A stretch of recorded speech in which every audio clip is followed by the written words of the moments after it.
welcome. This is our monthly lunch meeting, our signature meeting for Center for Complex System Study. I'm the coordinator, Team Fong. So basically, together with Amy, and so we organized our lunch series. And this is our 63, and some people just asked, we're always running this? Yes, we're running this since 2018. So this is the 63rd of the series. Of course, every year we choose different topic and try to fit the trends of this year's hot topic. So this year we have two running series. One is the human well-being. We want to focus on this societal issues or challenges or big questions. And also we're running another series, the more focusing is the popular topic like AI, but we try to make it a more complex system. So we use it, we're running it on this differential neural network. So that will be next month. We have someone, also our Dutch researchers will come here to give in-person meetings on this series. If you would like to learn something more advanced than the general AI, please come to that talk as well. So today we're very happy to have Dr. Frits Bos. So I try to read this because that's so long. That's a very impressive CV. So Dr. Frits Bos is a senior researcher at the CPB Netherlands Bureau for Economic Policy Analysis, and he's also an expert in cost benefits analysis, fiscal policy analysis, and the macroeconomics statistics. He worked at the Statistics Netherlands, the European Statistical Office, and the Dutch Council of States. His PhD-thesis was about the national accounts as a tool for analysis and policy. As a part-time consultant, he wrote a major part of the current European guidelines on national accounting, including definition of GDP. That's why today he's going to talk about this from GDP to beyond GDP. This is also well fit into our series because we would like to know that's how to measure our human well-being. Is GDP enough? And because now a lot of policymakers only look at the GDPs and how our complex systems can come in to help to develop or to suggest other index. So floor is yours. Please, we are very curious about it. Okay, thanks for inviting me in this meeting here with, I think, a lot of different backgrounds. So, and in fact, I'm an economist, and economists, well, everything is about money in the end, also to finance research and new institutes like this one. So in that respect, economics is very interdisciplinary. And in fact, also our role at CPB is quite interdisciplinary because we are calculating the consequences of all kinds of policy measures on all kinds of policy areas. Yes, and then we of course have now and then they claim a very narrow economic perspective, and then people suspect that we will only focus on what is money and a bit short-sighted and only GDP. And I will show you that on the one hand, this is not really true, that GDP is much more useful than often claimed by most people, and also cost benefit analysis. And also I will apply this, the traditional approach versus a beyond GDP approach to the Dutch economic and history of the Dutch economy. So on the one hand, you could tell what's happened to the Dutch economy, why it has been transformed, what happened, what were the big changes in terms of GDP, something like that. But you could also tell the story, what is the story different if you tell it from a beyond GDP. So here we have a very concrete application, which was a study half a year ago by CPB in Dutch, but it's there. So I think, and it covers a lot of ground, so that's difficult. But on the other hand, I hope it is very attractive nevertheless for you.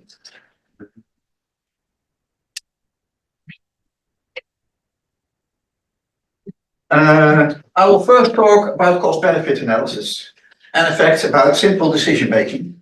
Then about what is well-being and what are the merits and limitations of the notion. And then I will apply, say, the traditional approach, GDP, and well, beyond GDP approach to the history of the Dutch economy, and then draw some conclusions. Benjamin Franklin is very well known for his invention of the lightning rod. So there are enormous benefits to society of this old invention.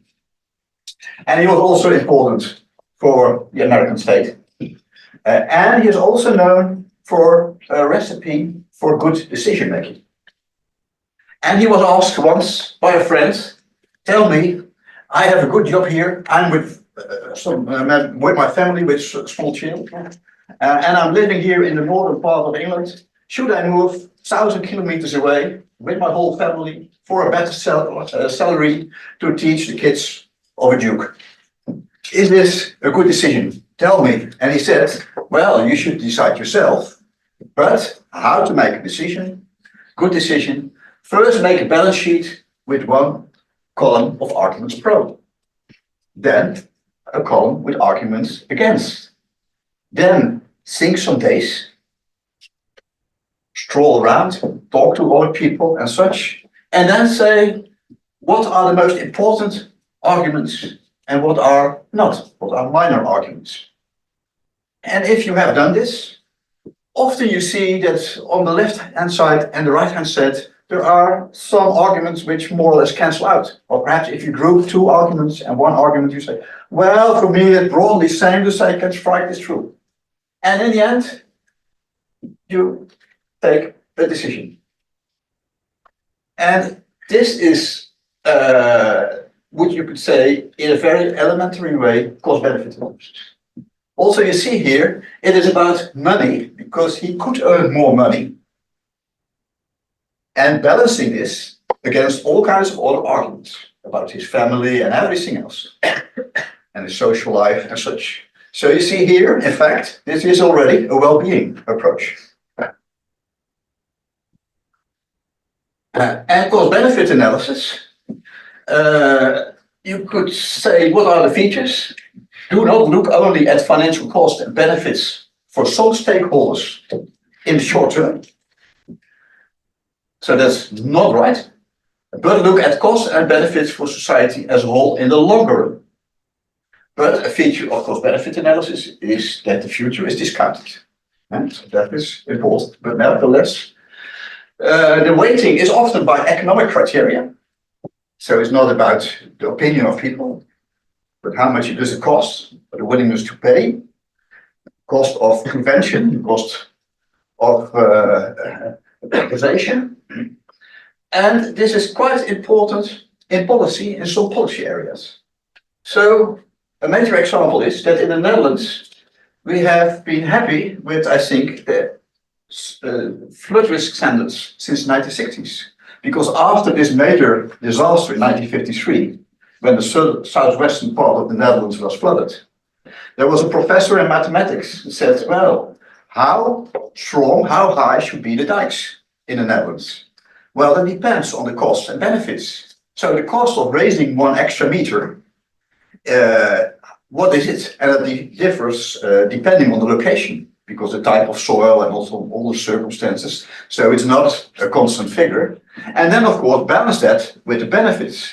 And if there are many people living, and there is a lot of expensive factories and other things, then, of course, it's much more worthwhile to invest in raising the dikes. So as a consequence, he developed a formula, and he said, well, this is the formula, we should balance these two.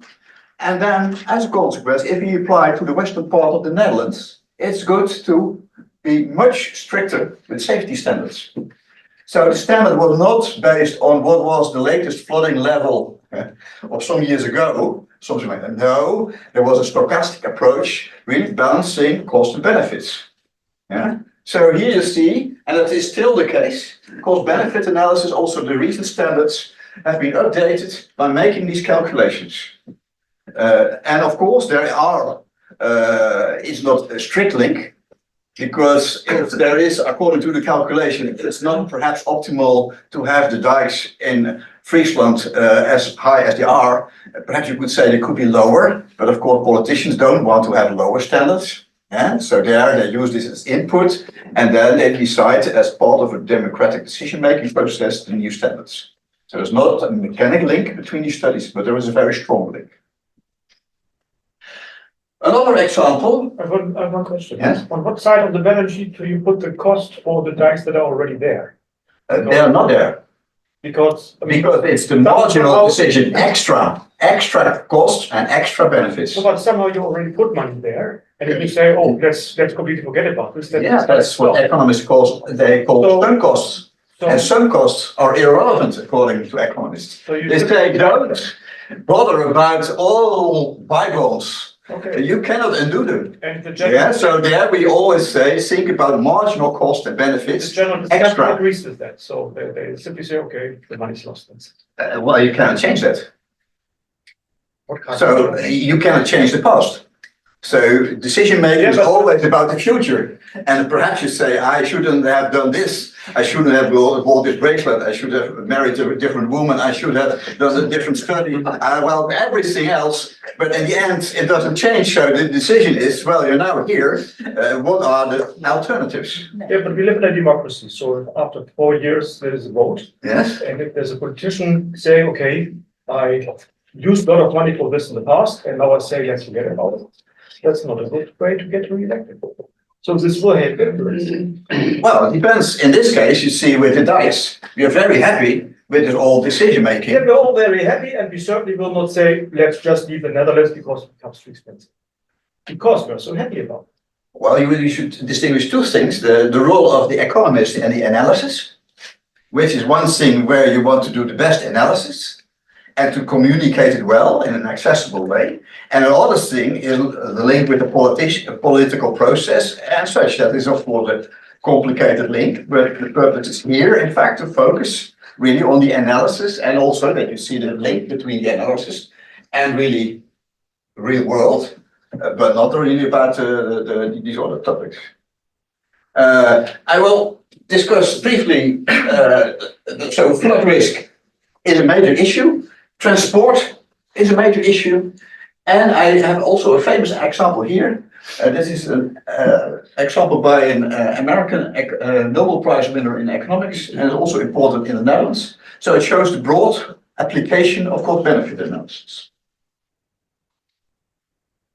Here you see, in fact, early schooling, preschooling, like also in the Dutch debate, often should we invest more, especially for people, vulnerable people, perhaps from some background and such, in some vulnerable neighborhoods and such. This is a big issue.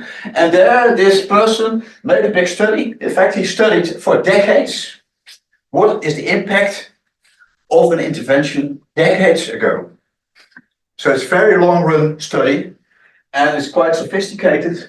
And here you see there was an investment of say $100,000 in this program. These were the costs. And according to this study, there is an enormous benefit, 6 times as much as the cost. And it's also interesting to see that the benefits are much higher for the males than for the females.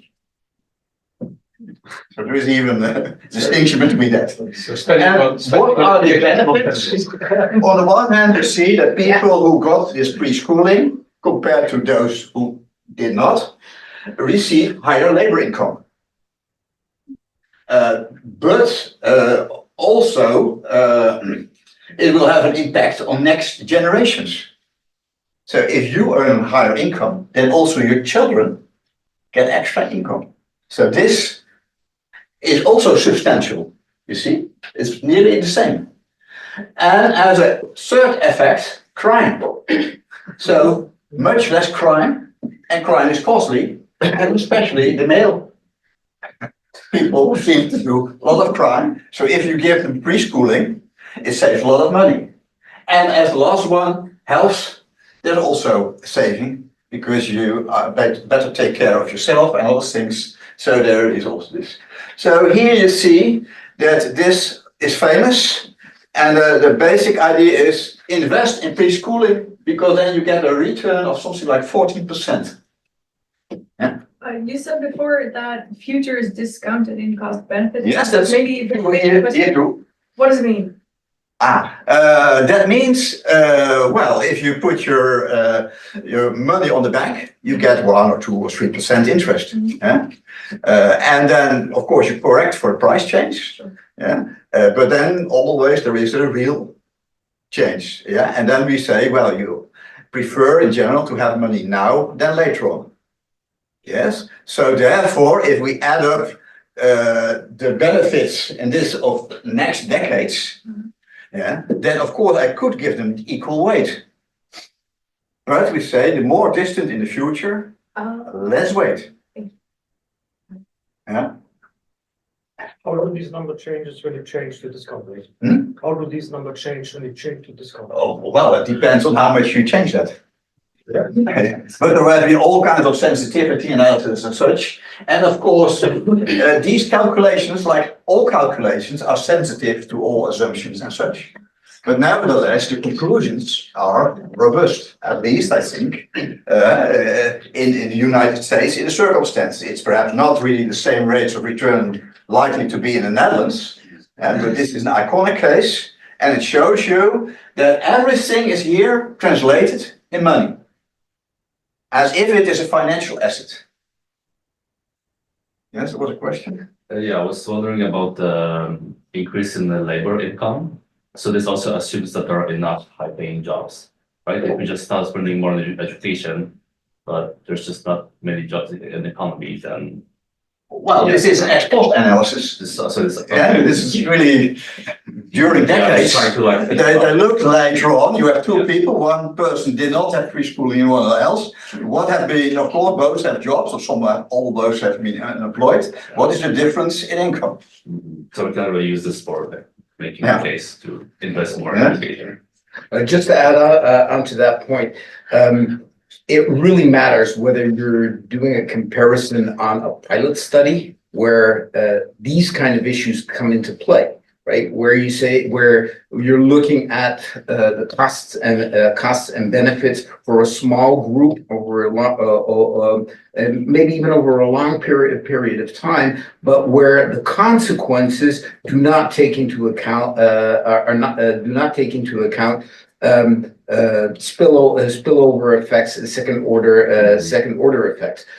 Whereas in the study of Heckman, it was a broader set of things where it looked at something that was a broad program where you actually could say, okay, some of the second order effects are taken into account. So there is people who have had preschooling in situations where there are not a lot of paying jobs, but still those who had preschooling did earn more money.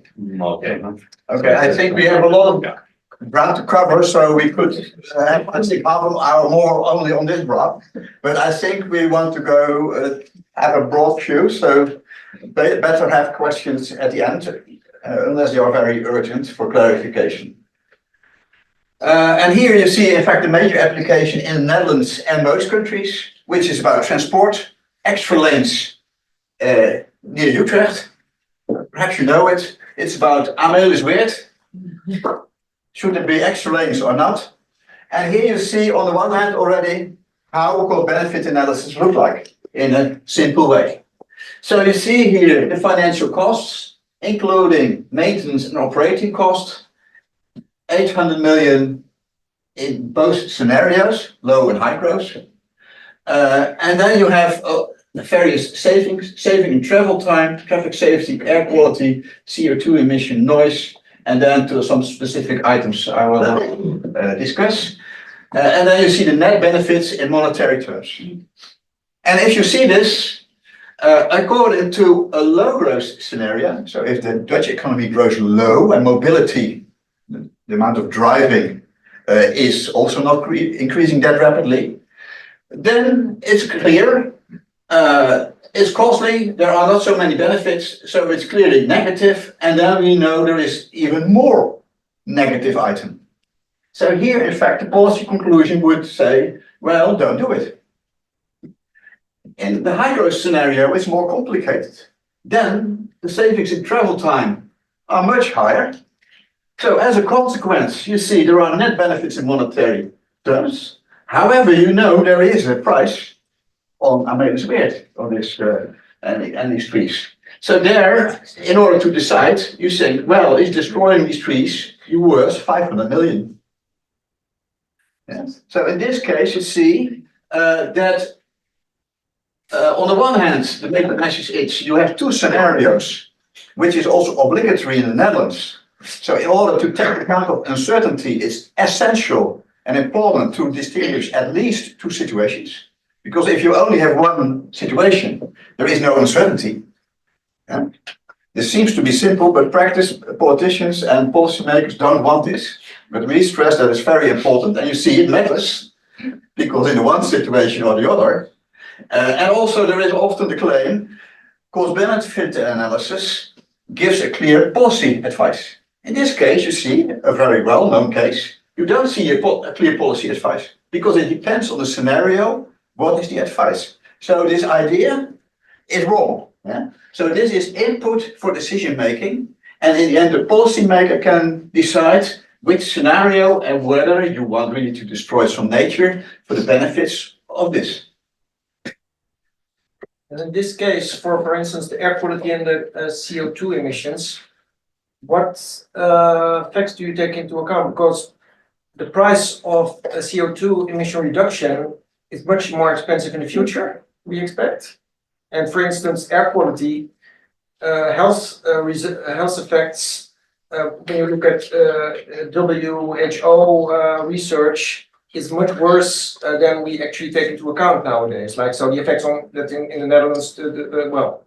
So it could be that the actual numbers are much, the negative, the costs are much higher than we take into account now. But how do you take an objective role on that?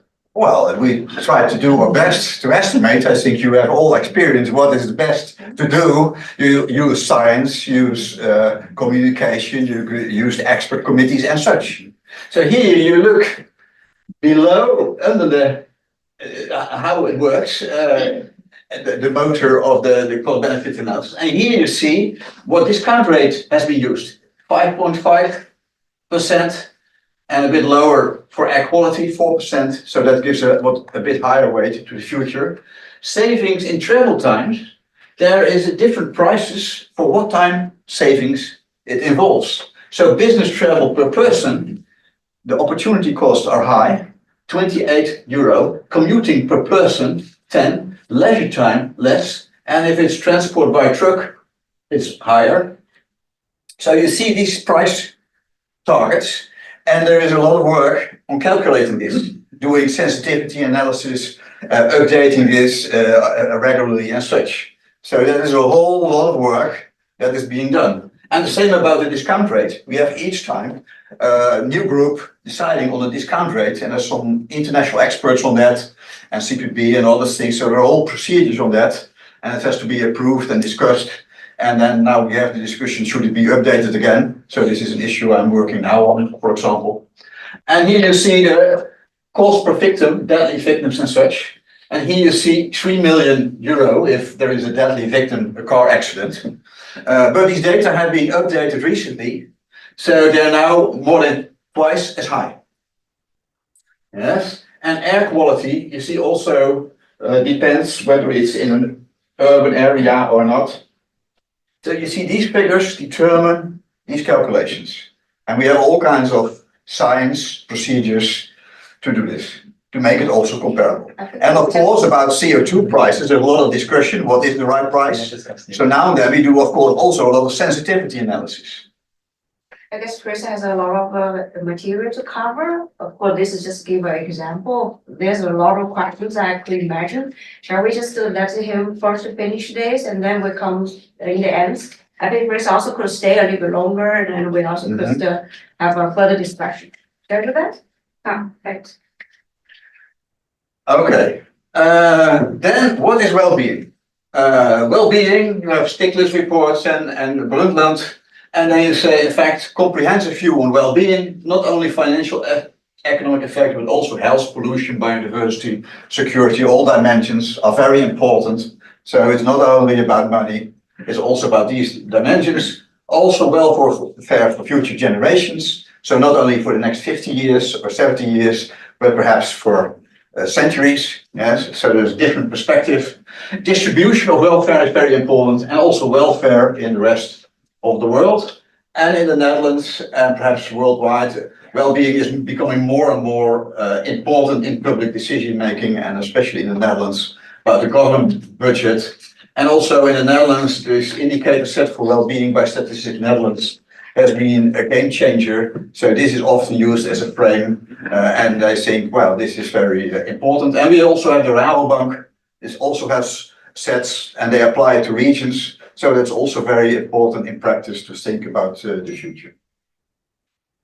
If we talk about cost-benefit analysis and well-being, the relationship is a bit complicated. On the one hand, you say, well, if you don't do cost-benefit analysis, you have something like a business case. Should I have this road? And if I have some toll fee, this is a revenue, but I don't care for any time saving by other people. Yes? So this is the business case, and cost-benefit analysis says, well, the time saving by all stakeholders in society are also important. Also pollution, leisure time, and perhaps also distribution is important. So cost-benefit analysis is the purpose to have a broader view. But partly it's not broad enough perhaps, because if you look at these discussions, people like Sen discuss capabilities, social relations, trust. Perhaps you also have notions like environmental justice and transport justice, these types of concepts. They may be included here a bit, but it's not clear. And here you see there is a dotted line, so there is no real sharp distinction. When I first started to think, oh, that's a totally different world. But then I thought, well, but if you have some elderly people living on the countryside, and there is perhaps the decision, should you have a bus paid by the government to go there? Yes. Then, this is about people feeling lonely. This is not really good. But then I think, no, of course, having a bus for this purpose. Then what is the most effective solution for this? Really fits in cost-benefit analysis. So you can do this type of analysis. Yes. So it's not really strictly forbidden. So many things you think in advance what cannot be done with CBA often can. So this borderline, I think, is not very strict, and that makes it a bit complicated. And of course, also CBA practice differs a lot. So in the past, when we made the first studies on the Koen Tunnel and such, so in the 60s, then there was only travel time savings and not any pollution and such. So it depends a bit how comprehensive all these effects are. Depends on the application and such. So there is also a lot of difference in the Netherlands by application and also worldwide. Then often people think, well, then if you have this, there is a direct link to decision making. In several countries, and also in the past, there is a link. If there is a rule, decision making rule, benefits should be at least 100% of the cost. Yes. But in the Netherlands, we didn't have any of these rules. Yeah. So this is just cost benefit, just information, and you can agree on a project or not, even if you only recover 70% or even 20% of your costs. Yes, that's open. So in the Netherlands, there is not any mechanic rule, and I think that is good. So, and we have also a lot of other arguments, political arguments. So perhaps there is the cost-benefit analysis of a road to a specific region is not so very high, but the politician is there to partly say, well, I think this region is important. There isn't an extra effort needed for this region. So, although the cost-benefit analysis perhaps show this is not recovers 100%, if it's not that bad, it's not bad policy to say, yes, we will build this road. Yeah. So there, the politicians have a big argument, and also perhaps if they have a group of voters and they want to win the election, then we are happy to have a democracy. So if they win in this way their election, this is a good argument, perhaps even to approve a road which has low benefits according to the cost benefit. But then there might should, or it might be reasonable that there should be extra scrutiny to see if there's not network corruption or corruption. That should always be there, yeah. And in fact, cost-benefit analysis has perhaps a signaling function. So if you have a big, expensive highway train to the northern part of the Netherlands, in Groningen only 200,000 people live. So if there would be a city of 1 million, yeah, it would be a total different issue whether it makes sense or not. Yes, so signally, if there is the benefit of having such a line to the north is quite low, it only indicates, well, it's perhaps not efficient, but of course you can decide that. There are politicians for that. But of course the signal is also look at alternatives. Perhaps you can spend your money much better in alternative ways and nevertheless serve the needs of the people living in the northern part of the Netherlands. That is in fact the basic message. Also, you can have a calculation like by Heckman that you say, well, you didn't realize, but this is one of the best investments you could make. So the signal that it's very promising. Yeah? And the link between decision making and cost benefit analysis is also not so very strong in the Netherlands. Unless the height of the dikes and some other topics. But mostly the link is not so very there. So it's input. Then we have, well, you're interested in GDP. And we have also already for decades or 50 years, national indicators of well-being that serve as an alternative. Genuine progress indicated by Mr. Nordhaus, who recently won the Nobel Prize also. And they had a lot of corrections, GDP, but corrected for pollution, for all kinds of other effects. And then he said, well, even if they had made this correction, there's still economic growth according to this new definition. Yeah, that was his major message in his calculations. Human Development Index, literacy, education, and such. And you have a lot of more now, Rabobank, Statistics Netherlands. And if you see, there are a lot of different number of indicators. And some are very happy to have very few, while Statistics Netherlands has a lot. And this is even excluding the Sustainable Development Goals, and they're probably adding resilience indicators and such. So they are even exploding. And if then experts ask, well, about the policy area transport, are the indicators of Statistics Netherlands sufficient?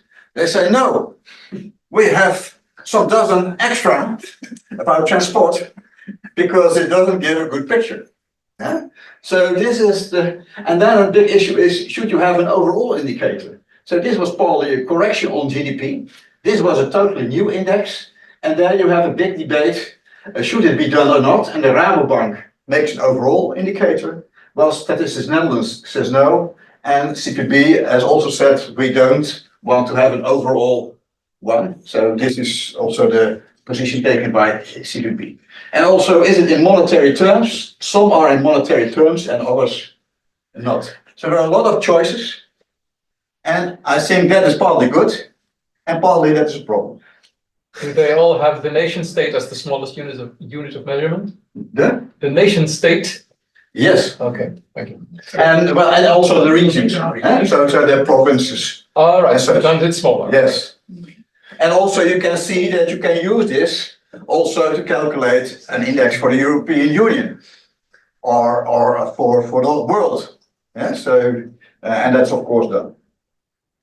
The merits of such national indicators of well-being is, of course, you do not focus only on financial costs and revenues. You are less short-sighted, you want to have a longer-term perspective. It's about caring for others and caring for the planet. And it's very flexible because every aspect could be included. But there are, of course, also downsides of this. There is no clear focus and priorities. Secondary and not urgent issues are presented the same way as major and urgent issues. So if you look at Statistics Netherlands Monitor, you see a lot of information, but what is important and not, even in various groupings. But in groupings, it's difficult to understand what is important and not, and some items are clearly not so important and others. So that is difficult to use. How to steer on many policy purposes. Economists like to have one target, profit or income, or perhaps a restriction or two restrictions or two purposes, but more than that, we think, well, this is really impossible. Yeah, it doesn't work, we cannot understand it anymore, so we partly are mistrust this. And a major issue is also double counting. Yes, because if you have extra income and you have all kinds of other consumption and other things, and are you happy and other things? Yeah, of course you are happier if your income is higher. And so there is a lot of double counting. So then it's difficult to really compare if you do double counting. And you're not even aware of that and how big it is. So a major thing, of course, benefit analysis, they put a lot of effort in avoiding double counting. And this is very difficult. And then last time, Rutger Hoekstra was here, and he stressed there is no common well-being language. So the strength of GDP is that there is a definition. The statisticians are using this, CPB are using this, policymakers are using, everyone is using this as the same definition. And now for well-being, well, you have seen already these choices, and they're even exploding more, diverging more. If you look at specific items, it's really dramatic. So partly you see there is a problem, and the problem is really a disaster, all these indicators, because you get really a Babylonian confusion in this area, and that works not good to advance your ends. So Rutger Hoekstra has a good argument about this. Okay.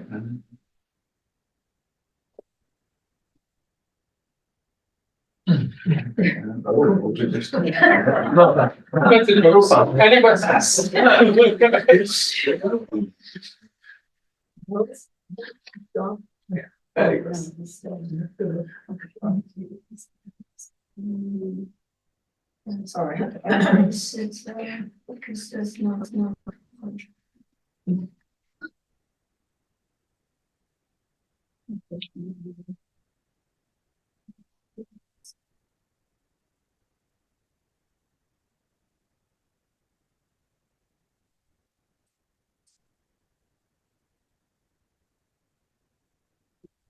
I click through, yeah, it works.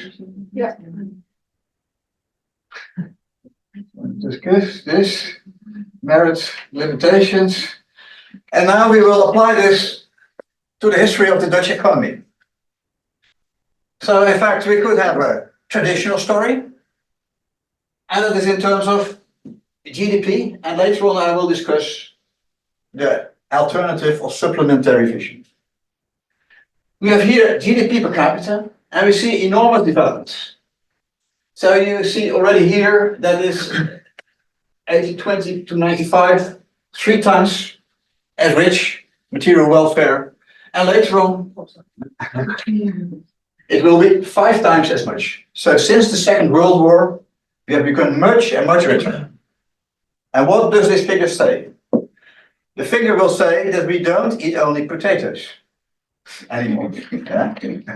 And also that we don't live with 8 persons on a space like this.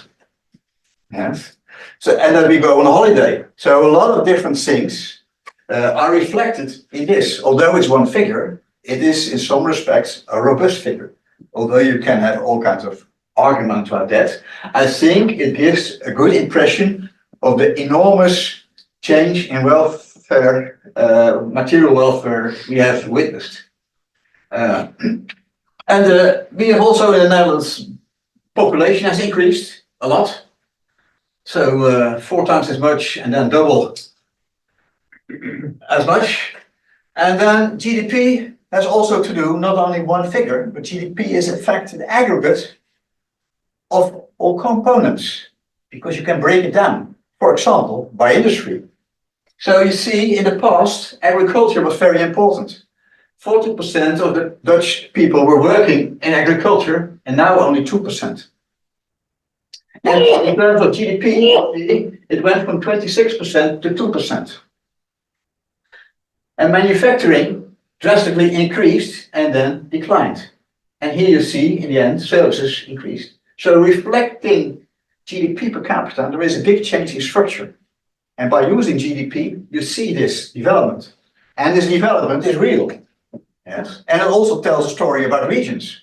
Because in a region where agriculture was most important, not many people work anymore in agriculture. So they move to other places. So part of this is told in a very robust way by these statistics. Also, a related statistic is government expenditure. You've seen the government only 11%. And then in those days, it was mostly interest and defense. And now we have 40% of GDP, which is a lot of social security and healthcare.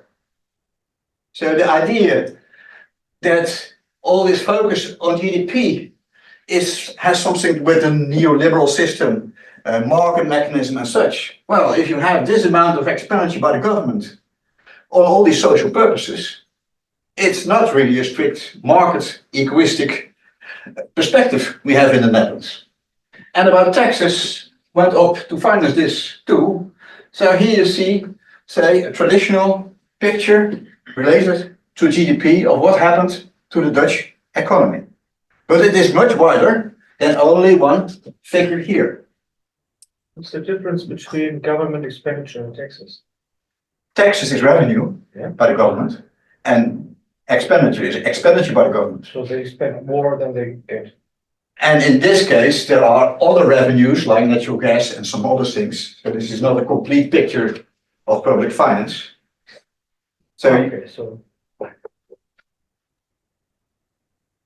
and of course, in these traditional perspectives, government debt is often stressed. And if we look from a historical perspective, we often reasonably stress it should not be higher than 60% or 80%, something like that. But if we look in the past, it was 200% of GDP, like the Greek and the Belgians and such. And partly, I think, we should be happy that it is lower because that's a good feature. So we do a lot of work and we need institutions like CPB and others to make analysis and avoid that we become a high debt country again, because that is in the long run not good. Yeah? But this shows also a different perspective on the economy in a traditional way. How does this differ from a beyond GDP perspective?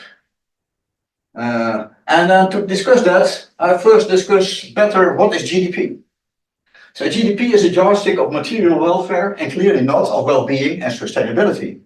It's like having a wage, and of course, only your wage is not sufficient information about your well-being. So the same way. Gross domestic product is in fact a quite simple concept. It's something like the sum of wages and profit. So if GDP goes up, then perhaps it's good for wages or for profits. That simple it is. So it's not one yardstick, there is a story behind. And of course, if people receive wages, they're happy that they receive more wages. And if there are more profits, they may be distributed as dividends or interest or all kinds of other things. So there are benefits for the rest of the economy. Yes. And we have a breakdown by industry, and you see this is very informative. So it's about GDP, but also about the composition. And it's very important to know what is happening with this composition. And also GDP is not only important for itself, which we could say this is on top, but it's also indirectly important because the government budget depends on the taxes. Taxable income is broadly related to GDP. So if GDP goes up, yes, then wages go up, perhaps, or profits, or perhaps expenditure by households, so VAT goes up. So having a higher GDP is good for the government budget. And then many people are happy because they think, then we can claim at the government, can I have more money for my purpose, for healthcare, for defense, for other things. So why is there a lot of focus on GDP in the Netherlands? Not in pursuing maximizing GDP as such, but because of the link to the government budget. There is the real discussion about. So I don't think that we always pursue maximum GDP. No, because we have a lot of government expenditure which do not maximize GDP, like on healthcare and social security. We have a lot of leisure time, other things. So we have a lot of policy measures which do not aim at maximizing GDP at all. That's very clear. And nevertheless, there is a link, because the link to the government budget. So the government budget is, of course, important for the public debate. And of course, that is important, that it gets a lot of attention. And of course, if GDP goes up or because it's going down, then it's a problem. And there's also debate. But then it often has to do with the government budget. And also GDP is important, not because it's an isolated figure, you already saw, it is linked to wages, taxes, industries and such. So it's not a one figure, it's a whole consistent story. But it's also part of an accounting system of the whole economy. So there is a direct link to government finance, but also the balance of payments, employment, household income and such. So there is a bookkeeping system, which is a bit ad hoc. In fact, consists of 4 bookkeeping systems with different dimensions, but they're all linked. And in fact, the nice thing about GDP is something like a spider in the web. Yeah? So that's the nice thing, to think about the spider in the web and make a link to all kinds of issues like this, to and fro, because that is the power of GDP. So many applied types of economic analysis are indirectly or directly linked to GDP. Also, a major part of national accounting is the input-output table. And the input-output tables shows the supply and use of goods and services. And this table you can also use to show emissions or the inputs, the volumes of energy. And these tables exist for the Netherlands, but they are also used for the whole world. So these are added input-output tables for the whole world to analyze trade flows, but also pollution, use of natural resources. So this is a major part of the national accounts. Input-output tables say balancing item is more or less GDP. And that has a lot of things to do to really analyze pollution and such. So unlike what is often stressed, there is a contradiction. I would say no, it's very strong and it has very strong features to do, especially things which are claimed that it doesn't do. However, there are of course clear limitations. Because if you look at GDP as an indicator for well-being, it doesn't include leisure time. Unpaid household services, which are very important for caring for your children and your father and such. According to some estimates, the value is 40% of GDP. So ignoring this is very important. Pollution, exhaustion of natural resources like gas, timber, fish. The distribution of income matters. Of course, you could have one rich person and the rest are poor. So that's not reflected in GDP. We have now a lot of free digital services. That's also not there. So you see already big limitations. And also GDP is a flow measure. So you can say, is something one rich if his income is rich, or whether he has a lot of wealth. And in fact, wealth is a more robust measure, because some rich people don't have much income, but they are very wealthy. And the same applies to analyzing nations. And we have a lot of different stocks: financial wealth, infrastructure, housing stocks, human capital, natural resources, biodiversity, social capital. So these are all not reflected in GDP.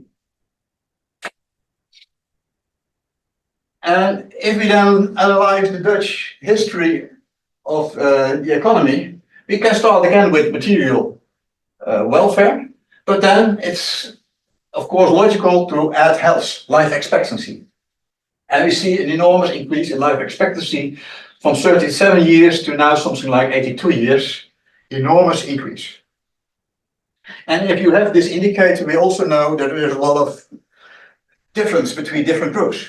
So low educated, low income people live 10, 15 or even 20 years less than rich people or highly educated people.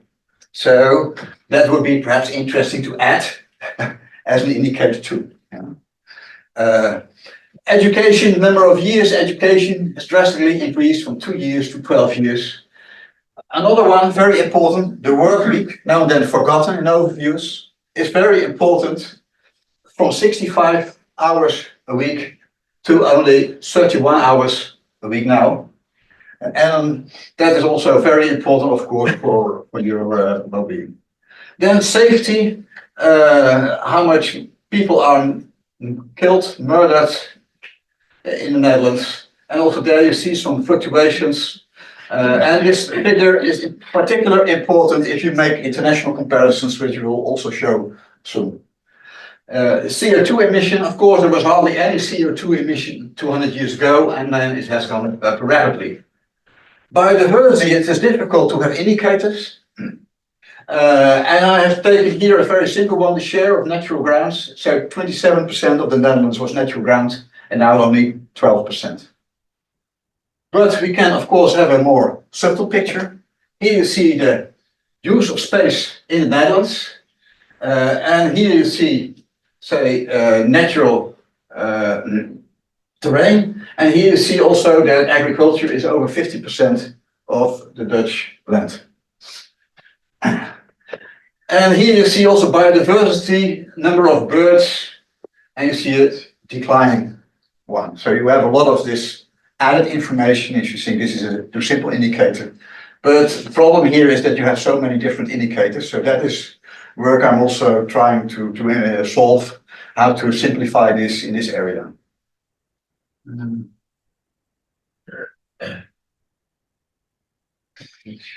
This one back. Inequality, we don't have any data on that on income, but also here you see the share of the top 10% and wealth. You see 200 years ago, top 1% in the Netherlands possessed more than 50% of total wealth. So you see now more and more these type of analysis exist, have been made, and they give also a picture of such. And of course you can look at the 1% top or the 10%, so you have a lot of different options where to look. But nevertheless, it's an important dimension. And as the last dimension, I've added democracy, and there is an index for that, autocracy and democracy. So in the past, we had a -6, so we were quite autocratic with King William I. He didn't want to have any say by the parliament and anyone else. It was only the state budget was his own purse. Yes. And now they say we have a 10, which is the highest rate. So partly you see this is it gives information because it really reflects, I think, something which happened in the Netherlands, but it's quite simplistic. So we can improve on that. Here you have this simplistic index, and then we scored already here a 10. But we could, as we are for the Netherlands, it's easy to make the measure a bit more subtle. So I could see how much of the people, the men, were allowed to vote. And if you were paying a lot of taxes, then you were allowed to vote. And later on, these requirements were relaxed. And in 1920, also, all women were suddenly allowed to vote. So you could think from that moment, we have a perfect democracy. But that is, of course, not true. For example, if you look at the number of women in the parliament, even when all the women were allowed to vote, there was hardly any women in the parliament. So there you see now there's a big increase. So adding different indicators gives you a better picture. Using this you can use for international comparison, but in order to better understand what really happens, you now and then need on a bit ad hoc basis extra information. And then we have already shown a lot of well-being dimensions, but not the impact on the rest of the world. And I only have it here qualitatively. So I don't have any real figures on this. But the benefits are that the rest of the world was allowed to trade. And if this is voluntary trade, this is good for the people because they chose to trade. So they have benefits, perhaps to have cheap agriculture, food, or perhaps televisions by Philips or any product. There are tulips. We also had a lot of investments in business abroad, development aid, exchange of knowledge by Dutch universities and business. And also people who are coming to work here give a lot of transfers to the country of origin. But at the same time, there are a lot of big negative impacts too, like colonialism and slavery, pollution, CO2 emission, biodiversity, trade restrictions, and such. So you see, having a broader perspective gives a more balanced picture, but here it's quite difficult to get really good indicators what it really means. Then we can also apply this method to international comparisons. And I compared here the Netherlands with the United States and China. So on the one hand, we have here 5 indicators, and if it's higher, it's positive. So if GDP per capita is higher, then it's better. The United States has the highest GDP per capita, and China is still substantially behind. Life expectancy, the Netherlands is higher, US a bit lower, and the Chinese also a bit lower. And number of education, well, democracy in China less, and maximum score for the Netherlands and the US. Perhaps that may change. And here you also have happiness. So this was a subjective indicator I added. And in the Netherlands, happiness is highest than the US and then in China. And we can also have the negative indicators. Working longer, well, in the Netherlands we work less, and in China much more. The number of homicides in the USA is much higher, so there you really see it makes a difference. And of course, if you are in some regions, neighborhoods, then it makes even more difference. CO2 emissions, you see that the USA is polluting more, but also that the Chinese are much less emitting CO2 emissions than we. So supposedly it would even half of us, it would nevertheless have a big impact. Share of the income top 10, then you see the Netherlands is lower than China and such, and here also. So you see here you can use these indicators to have also a picture for international comparison. And the feature is also here that I only used 10 indicators. Yes? What is actually meant by work week in industry? Is it just paid work or is it? It's paid work in manufacturing. Okay. Why is that? Oh, so that's like a job people generally don't want. Well, no, it's in manufacturing because comparing with, say, education, teachers in the Netherlands are very much part-time. So if you compare them work week in at schools in the Netherlands with other countries, that can give a distorted view. So therefore, they prefer to have manufacturing that is more comparable to other features. Conclusions: how to better measure well-being. For cost-benefit analysis, we in fact don't apply it much. Even for transport and infrastructure. So we partly should do it for all policy areas. We should do it not only for investment, but also for setting norms and standards. So on the level of water, which is this big issue, then you could think, well, this is having a water high or low is now and then good for agriculture, but bad for nature. So then you should do a cost-benefit analysis, perhaps, to decide on what is the best solution and look at the alternatives. It's often done by central government, but now you see nature and all kinds of other discussions are the lead with local government, with province and such. So in order to solve the puzzles we have in the Netherlands about how to distribute the space, local government should use more cost-benefit analysis. In infrastructure, we use it for transport only at a later stage of decision-making, as a test, as a check-in. But best is, of course, to have it early in the decision-making process, look at alternatives and better alternatives. Yes, for designing policy alternatives. The measurement practice could be improved, more well-being perspective. The presentation of results now and then is not always balanced. So if there are some items like impact on biodiversity or some other items, and if it's not even put in the overview table and not well discussed in the overall discussion, this is wrong. So it's very important for cost-benefit analysis. That is a balanced discussion and also accessible for a broad range of people. And innovation in methods, like I'm always advocating biodiversity points, which is methods to quantify biodiversity effects. And about statistics on GDP and beyond. Perhaps on the one hand, perhaps GDP, the definition will change. There are proposals to make it net GDP. So already for a long time, it's very strange to have capital consumption as a benefit. It's just a cost. So that will change. But also the depletion of natural resources will be put as a negative. So that means that if you are Saudi Arabia, and your income is in fact just changing oil to money, it's just two types of assets, then the income is perhaps zero. It's just a change of the composition of your assets. So in that case, it would matter a lot. Also, if you are a developing country and you're cutting down your forest with very expensive trees, then maybe also a negative item in your GDP calculation. So that is a serious proposal internationally. So maybe in some years that will also change the Dutch figures. Then there's a lot of work on environmental accounts and natural capital accounts in the Netherlands and such, and I'm also working on that and discussing on that. And there should be more and more applications of that, and it's a lot of work. In general, well, GDP is a flow, so do more on stocks. Comprehensive wealth accounts, so they include not only the assets of the national accounts like financial wealth, infrastructure and housing stock, but also human capital, biodiversity and such. But of course, which indicators do you use for that?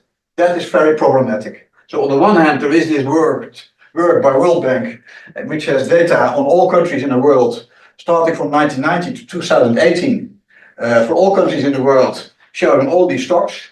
But these data are, of course, probably have to be improved. But it's a major development, and I think in some years these comprehensive wealth accounts will be also important in the Netherlands and such. So then we will think more in terms of stocks than in terms of flows. And I think that is good.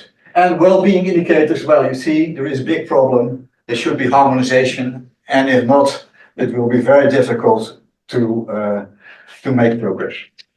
Thank you. Yeah, very good.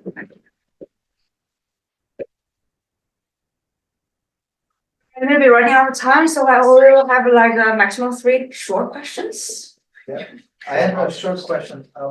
You started saying that money is a good indicator to measure all these things. But money is also very fluid, right? So I think in terms of tax compliance, tax avoidance, money can go away without seeing it, and it's not bound to the locality that you're assessing. How would you deal with that? I think you address different topics now. So on the one hand, is we want to have price targets. So that is not really about financial flows. If we have time saving, then we can say, well, how much do you want to pay for having 1 hour earlier being at home? Yes. And then you can ask people, that's the way it's done, how much are you willing to pay? And if you are a business person, you want to pay more than other people. Yes. And if it's leisure time, you think, well, perhaps the length of my journey, the better. Yeah. So there you see, so it has not to do really with financial flows and such. That's a different world, probably. There's also economics. Yeah? But it's really about a price target. And can you have a price target? We have a price target for a loaf. And you can go to the shop and have a price target. But a lot of things, other things like time savings and such don't have a price target. So then economists take efforts to put a price target on that. And they make all kinds of analysis. And of course it depends, because if you are very rich, you want to pay more and all kinds of other issues. So they want to take account of that to make meaningful results. And of course it's fit for use. And in the end, of course, in cost benefit analysis, we add up in euros or dollars or anything, yeah. So, and the question is it right or not? The weighting. Yeah. On the one hand, this is of course input. So if you are a politician, you think, well, but this of these effects, I give a higher weight than the other. So then the politician, in fact, and it's the role of the politician to change these weights. So that's very good. Yes, you can also say other economists or other scientists could say, well, but these rates are totally wrong. And now and then you see that's also about different policy issues. So about transport, we say now and then in the Netherlands, well, time savings, that's perhaps misleading. We want to have transport justice, or we mean how much time does it cost to go to school, to a hospital or anything for specific vulnerable groups. And to have a time saving for these people, that matters a lot. So not have the same for different people and a rich person who can go by car or by 3 ways of public transport. No, we should spend our money of transport policy partly for social purposes to increase the access for specific groups, facilities and such. So this is really well-being thinking that can be included in cost-benefit analysis. But then you really see the purpose is different, the instrument is different. So you make a totally different analysis depending on this. So on the one hand, I think, to have well-being in policy is partly changing a bit cost-benefit analysis. But the most important thing is changing your policy proposals. Because you want to have totally different policy proposals. If I compare one road and another road, and not this bus to a poor region as such in my alternatives, this will never come out of my analysis. So the most important thing is think of well-being alternatives about policies which are important from a well-being perspective or restrictions. Because now you think, well, everything is possible, time saving, but at least this group should be on time, this or the negative effects for this group should be limited, or perhaps we should do infrastructure, but it should be sustainable. So there we have some extra efforts to make it sustainable, to have less CO2 emissions if you make this construction and such. So then you don't look at the target, but at the restrictions. And then cost benefit analysis, you can compare the alternatives. Considering the purpose and the restrictions, what are alternatives and how can you compare them? And you can compare them now and then in money, and now and then, depending on the topic, also in other criteria. I was wondering if you had any examples on how you could combat the double counting problem.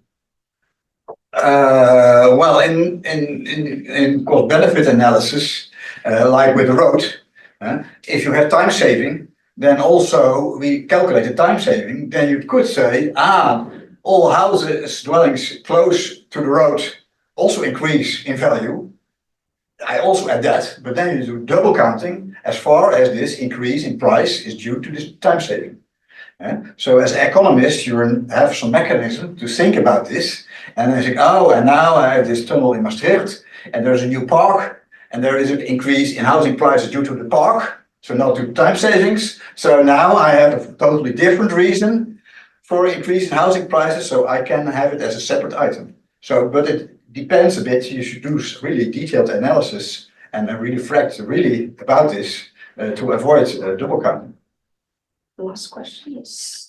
I'm wondering something about, let's say, complexity and dependencies between indices. So, for example, Brazil cuts down the Amazon, would be negative for their GDP, but it's companies like the Rabobank that are funding the deforestation. So, should it not be something included in the Dutch index that we are actually funding or causing disruption, let's say, elsewhere, not just with Amazon? Yeah, there are all kinds of calculations on true pricing. Yeah, and which make these corrections. We have seen already in the road CO2 pricing, which is in fact, this price target is about damage to the rest of the world. Yeah. And so it's already a lot of damage to the rest of the world. Economists even have a word for that.